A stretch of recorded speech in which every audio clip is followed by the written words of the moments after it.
प्यारे बच्चों, सुप्रभात।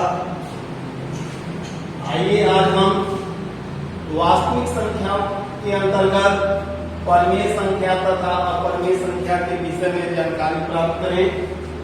तो सबसे पहले ध्यान देंगे यहाँ पर परिमेय संख्या यानी रेशनल नंबर। और परिमेय संख्या में सबसे पहले हमें यह पता होना चाहिए कि परिमेय संख्या होती क्या है। तो ऐसी संख्याएं जिन्हें P/Q के रूप में लिखा जा सके या जिन संख्याओं को हम P/Q के रूप में व्यक्त कर सकते हैं, उन संख्याओं को हम परिमेय संख्या कहते हैं। जहां P और Q दोनों पूर्णांक होते हैं और Q का मान जो है 0 के बराबर नहीं होता। तो इस प्रकार की जितनी भी संख्याएं होंगी सभी परिमेय संख्या कहलाएंगी। जैसे 2/5, ऋण 3/7, ऋण 2/3 इत्यादि। यानी यह सभी जो है परिमेय संख्या है। 2/5 को भी हम परिमेय संख्या कहेंगे क्योंकि इसका अंश और हर दोनों पूर्णांक है। ऋण 3/7 को भी हम परिमेय संख्या कहेंगे क्योंकि इसका भी अंश और हर दोनों पूर्णांक है। ऋण 2/3 को भी हम परिमेय संख्या कहेंगे क्योंकि यहाँ भी इसका अंश और हर दोनों पूर्णांक है। अब इसके बाद जो है अपरिमेय संख्या। अपरिमेय संख्या क्या होती है? तो अपरिमेय संख्या के लिए ध्यान देंगे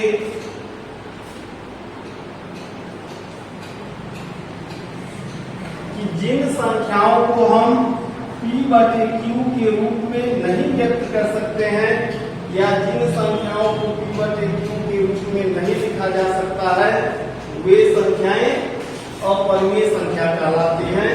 जैसे करणी में 2, करणी में 3, करणी में 5, करणी में 7, डाटा, यह सभी जो है अपरिमेय संख्या कहलाएंगे।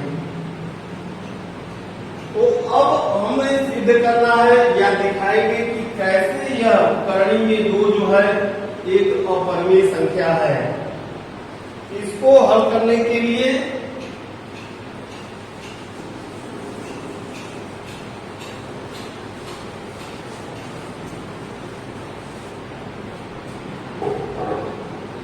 अब क्वेश्चन बनता है कि सिद्ध कीजिए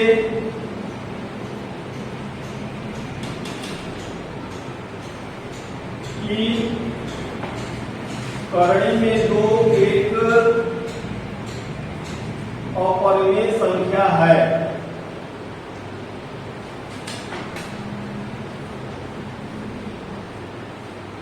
इसके लिए सबसे पहले मानेंगे कि माना करणी में 2 एक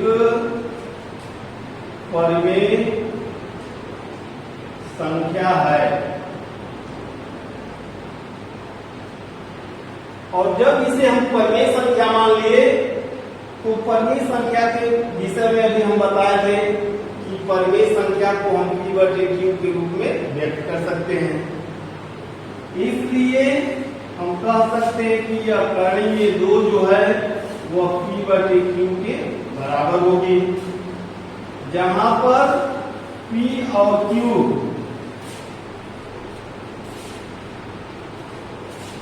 सहअभाज्य संख्या है, यानी सहअभाज्य संख्या है। तो सहअभाज्य संख्या का मतलब कि P और Q का उभयनिष्ठ गुणनखंड जो है केवल 1 होगा। अब यहाँ पर हम कह सकते हैं दोनों पक्षों का वर्ग करने पे तो यह हो जाएगा आपका 2 बराबर P²/Q²। अब यह कैसे हुआ? तो दोनों पक्षों का यानी यदि जो करणी में 2 बराबर P/Q लिखा हुआ है उसके दोनों पक्षों का वर्ग किया गया है।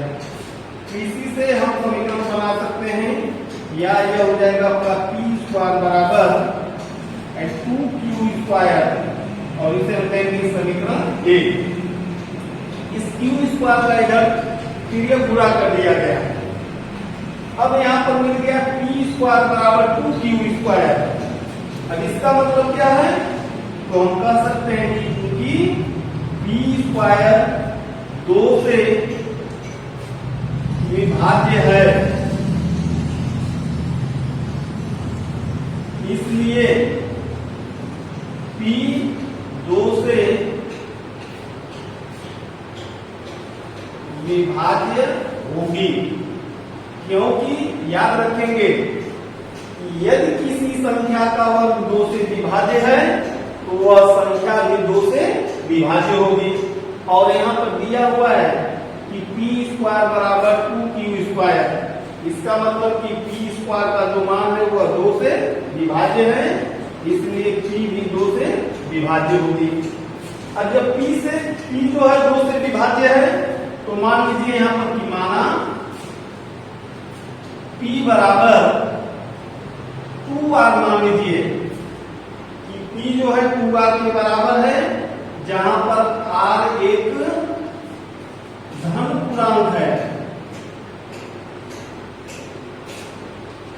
तो जब p बराबर हम 2r मान लिए हैं, तो समीकरण 1 से, यह समीकरण 1 में p² बराबर 2q² लिखा हुआ है, तो हम कह सकते हैं 2r का वर्ग बराबर यह हो जाएगा आपका 2q², या यह हो जाएगा 4r² बराबर यह हो जाएगा 2q²।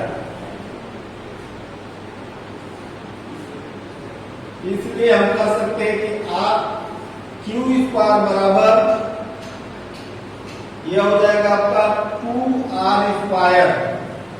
इसलिए q संख्या 2 से, q² संख्या 2 से विभाज्य है, इसलिए q भी 2 से विभाज्य होगी। अब देखिए, अब यहां पर लिखा गया कि p 2 से विभाज्य होगी और q 2 से विभाज्य होगी। तो इसका मतलब कि p और q का एक उभयनिष्ठ गुणनखंड हमें 2 प्राप्त होता है। तो लिखेंगे इसलिए p तथा q का उभयनिष्ठ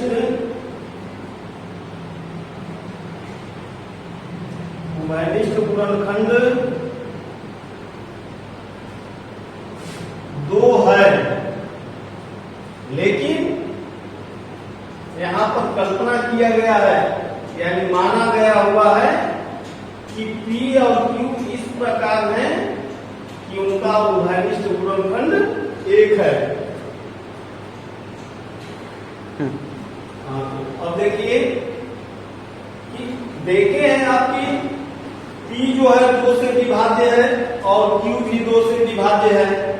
तो जब दो संख्याएं एक ही संख्या से अलग अलग विभाज्य होती हैं, तो हम कहते हैं कि वह संख्या जो है उन दोनों संख्याओं का एक गुणनखंड है। तो निकल गया कि 2 जो है p और q का उभयनिष्ठ गुणनखंड है।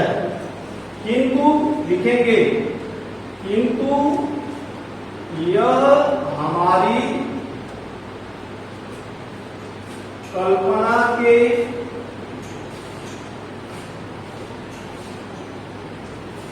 विपरीत है। अब क्यों यह हमारी कल्पना के विपरीत है? तो शुरुआत में, यानी जब हम लिखना शुरू किए, यानी हल करना शुरू किए, तो वहां पर लिखा गया था कि p और q सह अभाज्य है। तो p और q सह अभाज्य है, इसका मतलब कि p और q का उभयनिष्ठ गुणनखंड जो है 1 होगा। लेकिन अंत में हमें p और q का उभयनिष्ठ गुणनखंड 2 प्राप्त होता है।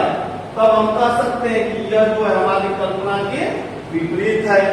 तो जब कल्पना के विपरीत है, तो इसलिए हम कह सकते हैं कि करणी में 2 जो है एक परिमेय संख्या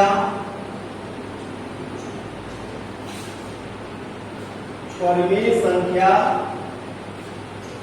नहीं है।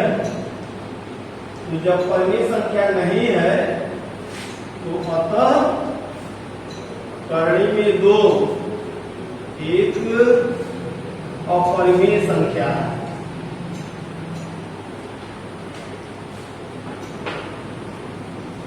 ठीक इसी प्रकार यदि हमें करणी में 3 को दिखाना है कि दिखाइए कि करणी में 3 एक अपरिमेय संख्या है, उसे इसी तरह हम करेंगे। करणी में 5 को भी हम दिखा सकते हैं इसी तरह, करणी में 7 को भी इसी तरह हम दिखा सकते हैं, करणी में 11 को भी दिखा सकते हैं। यानी जो भी करणी के अंदर संख्याएं अपरिमेय जैसा लग रही है उनको हम इस तरीके से हल करके दिखा सकते हैं कि यह जो है एक अपरिमेय संख्या है। अब इसके आगे अपरिमेय संख्या और परिमेय संख्या में संबंध क्या होते हैं उसके लिए देखिए, तो ध्यान देंगे कि जब भी परिमेय संख्या के साथ अपरिमेय संख्या जुड़ती है तो दोनों मिलकर अपरिमेय संख्या हो जाती है। जैसे यह 2 धन करणी में 3, तो 2 जो है एक परिमेय संख्या है क्योंकि इसे हम 2/1 यानी P/Q के रूप में लिख सकते हैं। और जबकि हम जानते हैं कि करणी में 3 जो है एक अपरिमेय संख्या है, तो जब परिमेय और अपरिमेय दोनों को आपस में हम जोड़ते हैं तो उनका योग जो होता है अपरिमेय संख्या होता है। तो यहाँ पर हम कह सकते हैं कि 2 धन करणी में 3 यह एक अपरिमेय संख्या है। अब आइए इसको भी सिद्ध करते हैं कि कैसे यह अपरिमेय संख्या है। तो मान लीजिए कि माना 2 धन करणी में 3 एक परिमेय संख्या है। तो जब इसे हम परिमेय संख्या मान लिए तो परिमेय संख्या को हम जानते हैं कि P/Q के रूप में लिखा जा सकता है। इसलिए यह हो जाएगा 2 धन करणी में 3 बराबर, मान लीजिए यह P/Q, जहां पर P और Q पूर्णांक मान लीजिए कि यह पूर्णांक है या सहअभाज्य भी लिख सकते हैं। अब इसी को हम लिख सकते हैं या करणी में 3 बराबर P/Q ऋण 2, यानी जैसे समीकरण को हल करते हैं उसी तरह पक्षांतर किया गया है, इस 2 को दाहिने साइड भेज दिया गया है। तो यह हो जाएगा आपका करणी में 3 बराबर, यह हो जाएगा आपका P-2Q/2 Q। अब यहां पर देखिए लिखेंगे कि चूंकि 2P तथा Q यह तीनों जो है पूर्णांक हैं, इसलिए P-2Q/Q एक परिमेय संख्या है।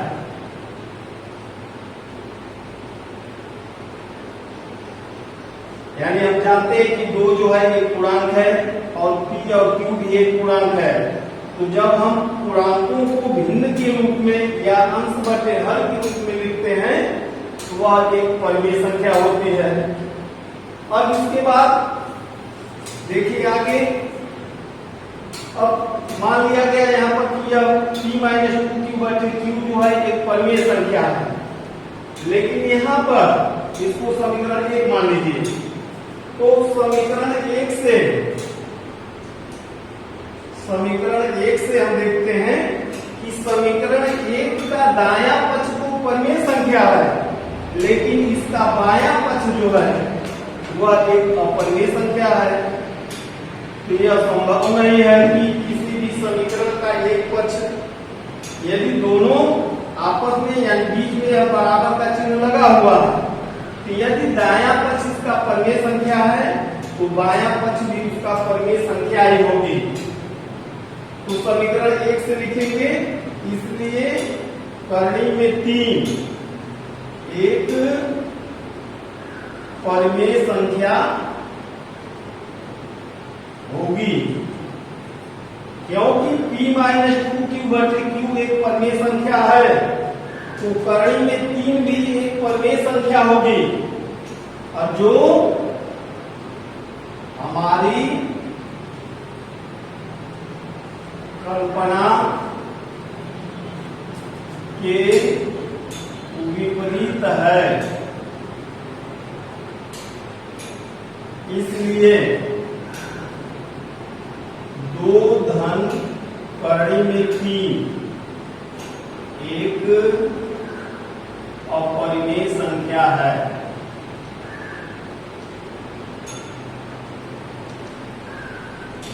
क्योंकि इसके पहले हम बताए थे कि करणी में 2 एक अपरिमेय संख्या है, करणी में 3 भी एक अपरिमेय संख्या होती है, करणी में 5 जो है एक अपरिमेय संख्या होती है।